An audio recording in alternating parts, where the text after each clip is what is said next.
Hello दोस्तों, नमस्कार। आप लोगों का स्वागत है हमारे इस यूट्यूब चैनल स्टूडेंट्स रोजगार पोर्टल में।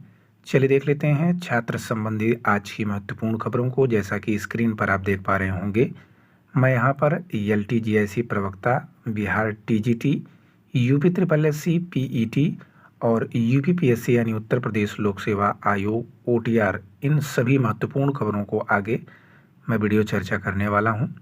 आप लोगों से निवेदन है, यदि आप लोग चैनल पर नए हैं तो चैनल को लाइक शेयर सब्सक्राइब जरूर करें।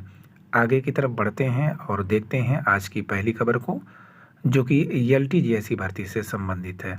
जैसा कि आप देख पा रहे होंगे कि 5 साल से नहीं हुई है LT भर्ती, अहर्ता का शासनादेश जारी नहीं, राजकीय विद्यालयों में 10,000 शिक्षकों की भर्ती फंसी।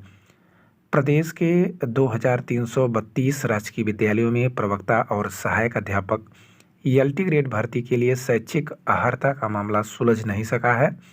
शैक्षिक अहर्ता तय करने के लिए गठित 5 सदस्यीय कमेटी ने विषयवार पदों पर चयन के लिए मई में ही निर्धारित शैक्षिक और समकक्ष अहर्ता पर अपनी रिपोर्ट शासन को भेजी थी, लेकिन 5 महीने बाद भी रिपोर्ट को मंजूरी नहीं मिल सकी है। जबकि उत्तर प्रदेश लोक सेवा आयोग अहर्ता निर्धारित न होने के कारण विज्ञापन जारी नहीं कर रहा है।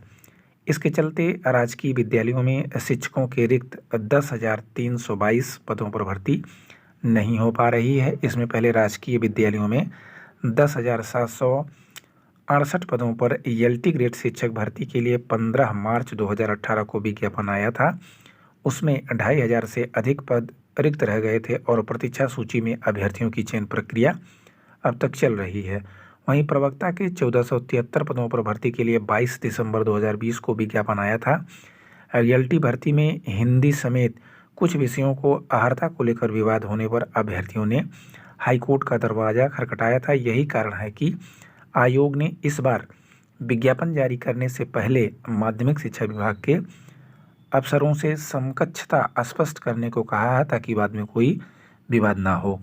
यहाँ पर शिक्षकों के अतिरिक्त पद इस प्रकार बताए गए हैं कि अगर प्रवक्ता की बात करें तो 9,463 पद स्वीकृत हैं और बचे हुए पद हैं 3,957। वहीं सहायक अध्यापक के 19,300 में से पद स्वीकृत हैं और 6,365 पद रिक्त हैं। टोटल की बात करें तो 28,763 टोटल पद हैं, जिसमें से 10,322 पद रिक्त पड़े हुए हैं। तो यह थी राजकीय LT भर्ती से संबंधित खबर, जो कि इसका विज्ञापन अभी तक फंसा हुआ है और आप लोगों को इसका विज्ञापन देखने को नहीं मिल पा रहा। चलिए आगे की तरफ बढ़ते हैं, बात करते हैं बिहार TGT से संबंधित। एक खबर है कि माध्यमिक के 10 विषयों में 26,089 अभ्यर्थी सफल। शिक्षकों की नियुक्ति के लिए बिहार लोक सेवा आयोग द्वारा ली गई परीक्षा में माध्यमिक यानी 9 से 10 के 10 विषयों में 26,089 अभ्यर्थी सफल हुए हैं। माध्यमिक के इन 10 विषयों के परीक्षा फल बिहार लोक सेवा आयोग की साइट पर अपलोड कर दिए गए हैं। इसके साथ ही उच्च माध्यमिक 11वीं और 12वीं के 3 विषयों के परीक्षा फल भी आयोग की साइट पर अपलोड किए गए हैं। माध्यमिक में 10 विषयों में गणित में 4,480, सामाजिक विज्ञान में 5,397, विज्ञान में 4,588, अंग्रेजी में 4,001, पर्शियन में 12, अरबी में 4, संस्कृत में 1,750, उर्दू में 1,612, बांग्ला में 3 एवं हिंदी में 4,242 अभ्यर्थी सफल हुए हैं।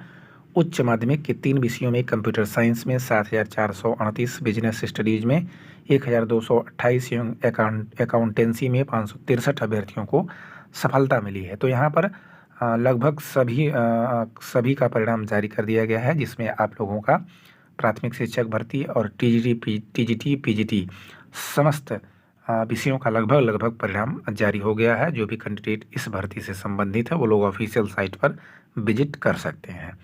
अब बात करते हैं UP SSSC PET से संबंधित। यह खबर है कि परीक्षार्थियों के लिए चलाई जाएंगी 100 अतिरिक्त बसें।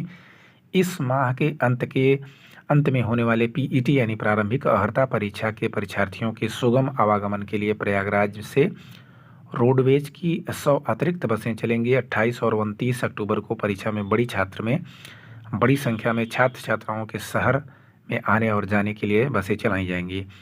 मुख्यालय के आदेश पर Civil Lines, Zero Road, Prayag, Lead Road, depot से कानपुर, बांदा, गोरखपुर, उन्नाव, सुल्तानपुर, वाराणसी समेत अन्य शहरों के लिए अतिरिक्त बसें चलाने की तैयारी है। क्षेत्रीय प्रबंधक MK त्रिवेदी ने बताया है कि इसके लिए सभी डिपो के सहायक क्षेत्रीय प्रबंधक के नोडल अधिकारी बनाया गया है। इसके साथ 500 कर्मियों की ड्यूटी भी लगाई जा रही है।